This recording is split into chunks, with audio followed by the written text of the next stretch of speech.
Well, hello there, and welcome back to the Special Ed Strategist Podcast. I am your host, Wendy Taylor, a Special Ed Strategist myself, IEP coach, and advocate for families navigating the IEP process. So let me ask you a real quick question before we get started. When you open your kiddo's IEP progress report, do you feel confident, like you're getting a clear picture of how they're doing, or do you find yourself kind of thinking, sure, is this adequate progress? How did they determine if these adequate progress? Wondering what it really means after all. We're talking about IEP progress reporting and how that all works and how you can dig in deeper and to get a better understanding of how your kiddo's doing at school and with their IEPs. So if you've ever felt confused, frustrated, left in the dark, you are absolutely not alone. And that feeling, it does matter because understanding your kiddo's progress is not just a checkbox. It is the key to knowing what supports are working, what supports are not working. Is the IEP actually becoming effective? And so it's really your data points that the school is providing on the progress that your kiddo is doing towards their IEP, Individualized Education Program, their goals that have been outlined. So it's the difference of growth or staying stagnant and between empowerment and uncertainty. So I want to hand you this flashlight. So by the end of the day, at the end of this episode, you're going to know exactly how progress should be measured, what your legal rights are regarding your IEP and that progress, and how to interpret those progress reports with clarity. And when you're not clear, how to seek answers, I should say. So you're going to walk away with that confidence and ask those questions when things don't seem quite right. So we're going to start with this big picture. Measuring progress is not just a compliance task for school. It can seem that way. It is going to be the backbone of your kiddo's success. So it tells us if those interventions that are outlined in the IEP are effective, if goals need adjusting, or if your kiddo requires a different approach altogether. Without accurate progress monitoring, we're just guessing, and that's never going to work. It's never going to be effective, and our kiddos deserve absolutely way more than guessing.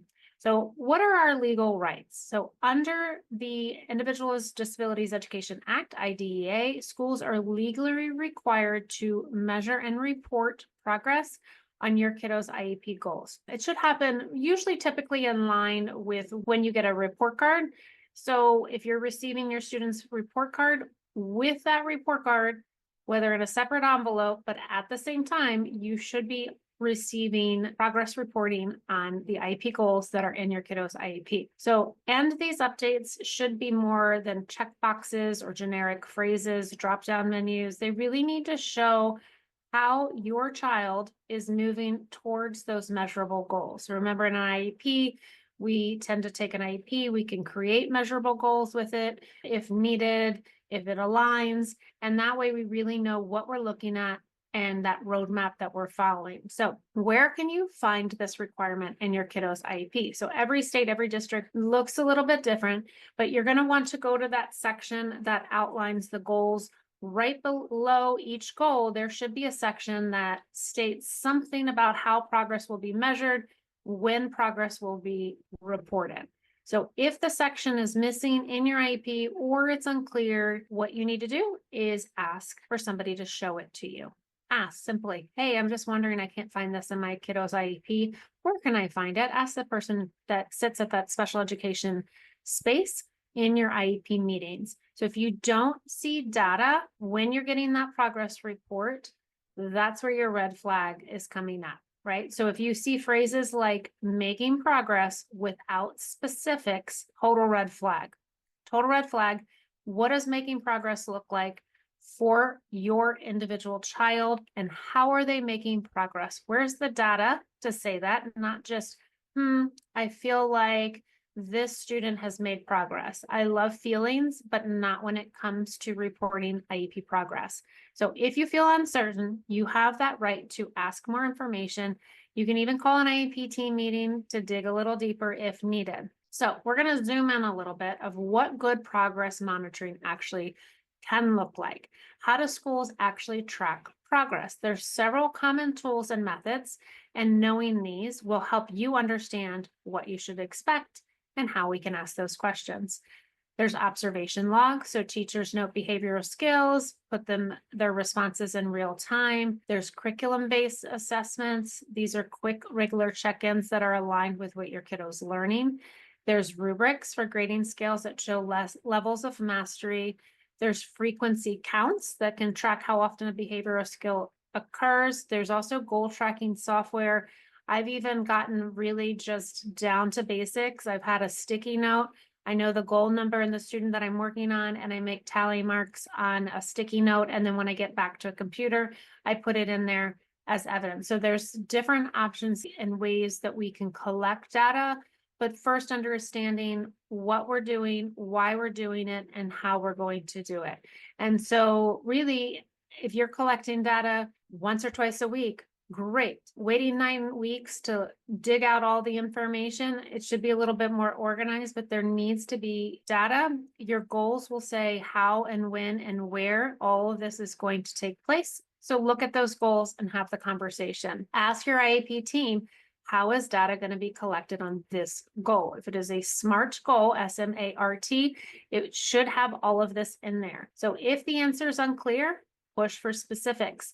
You can also ask to see raw data sheets, meaning this is the data that, like that sticky note, where they're actually putting down the days that they collected it, what did they do, and how did they do it, right? So it's that daily or weekly data collection by the teacher. So if the schools don't have raw data to show you, ask, how are you then determining the adequate progress if we don't have documented data?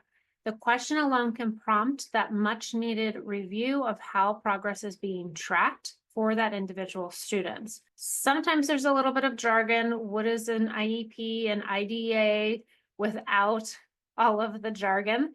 So progress reports can read a tad by legal documents, also in how they're printed in the forms that a certain district uses.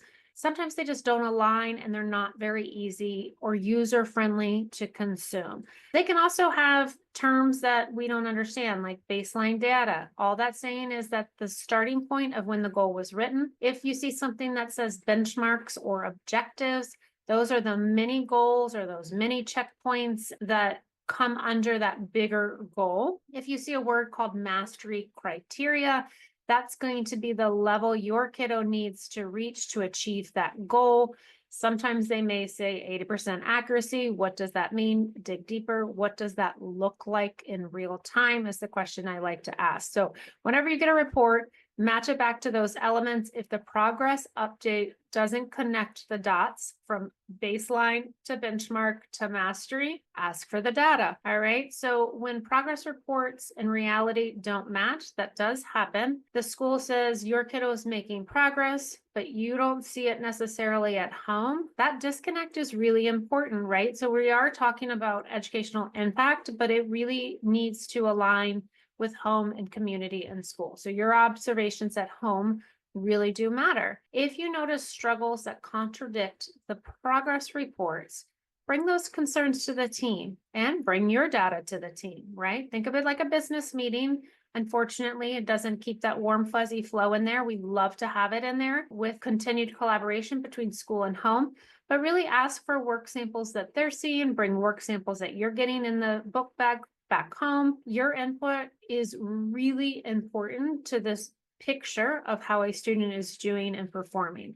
So sometimes progress does become stagnant, right? So we wrote a goal, it's become stagnant, the report starts showing the same thing, and you're just not seeing any progress. So this is the critical moment that I need you to pause. I need you to ask the question, is this a just right goal for my kiddo? So is the goal too difficult that can overwhelm a student and making them feel stuck? And sometimes the goal needs to be broken down into smaller, more achievable steps. So we call this scaffolding.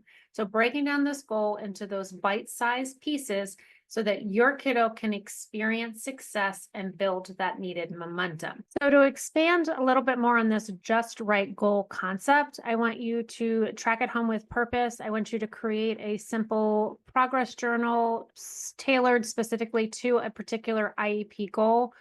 I tend to say this a lot. I want you to prioritize things so you don't feel overwhelmed. You can also create something in your smartphone so that you can collect and understand what is happening. So if your kiddo is working on reading fluency, go ahead and time their reading sessions. You can do that at home so that you have your own data to see if it aligns. So if it's behavior, note those patterns, including triggers or durations of meltdowns, to compare that home observation with the school's progress report. And do they align? Is there a disconnect? Again, you can always ask for that raw data when you receive a progress report. Don't stop at just the summary. Make sure that you email anything that you request in writing. You could simply just say, could you please share the raw data or daily tracking sheets to help me better understand this progress update? Ask them how the team is going to determine progress data if it's not being consistently collected. This can certainly prompt them or the team to revisit that data collection process. I want you to locate that reporting plan on the IEP, go to the goals section, check out how they're going to report it. What does it look like? Make sure that you understand that as a parent. And if it's vague or says something like teacher observation, I want you to ask them in writing and seek clarification. Teacher observation, what does that look like? How are you reporting? How are you monitoring? Make sure that you know those specific intervals that they're collecting data and progress updates, whether it's every 6 weeks, every 9 weeks, and make sure that you understand that you have a collaborative conversation with the team so that it makes sense, so that IEP is truly individualized for your student. Remember, if progress stalls, you're going to ask about some adjustments. You want to make sure that you notice the progress, to say, I notice this progress is stagnant for multiple reporting periods. Sometimes I've seen goals sit on an IEP for year after year after year. You have to ask, what are we doing? Are we truly impacting the student's educational growth? If the answer is no, if we're not making progress, why? Let's look at that. How can we change that? And how are we specific in the ways that we're going about that? Remember those little benchmarks or objectives, those little stepping stones that come under a goal, just to make sure that we're in line with that student's needs. And then you can just ask, can we look at whether this goal is too overwhelming or too broad? Ask the questions as a parent. Would it make sense to break it into smaller, more achievable steps? Use the term scaffolding. Schools know this language. It's a process of supporting a student's growth. It's creating those smaller, more obtainable benchmarks. And always request, if you feel needed, a IEP goal review meeting. Don't wait for that annual IEP. So if progress is consistently slow, you're unclear on things, don't wait for that annual. Just say you have the right, and just ask, can we meet to review this goal and the data? I'm confused. I don't see growth, and I want to work together as a team to ensure that we can make this better for my kiddo. We can scaffold it. What can we do? All right. So at the end of the day, progress monitoring is not just paperwork. It is going to be the story of your kiddo's educational growth. And you have every right to understand that story and to be a part of the main character in that story to help shape. So when you open that next progress report, I want you to feel equipped, empowered, and confident. So asking all of those good questions. I hope this episode helped you today. I encourage you to please like and follow and share if it did. And thank you for joining me on the Special Ed Strategist Podcast. Your advocacy is powerful, and together we're going to ensure that every kiddo gets the support they need. Don't forget, again, like, follow, and share. That really helps. On my end, if you need more in-depth IEP guidance, if you're looking for a course on that, go ahead, Learning Essentials EDU. We also offer that academic support as well. Until next time, keep asking those questions, keep tracking progress, and keep believing in what is possible for your kiddo. Until next time, I'm your host, Wendy Taylor.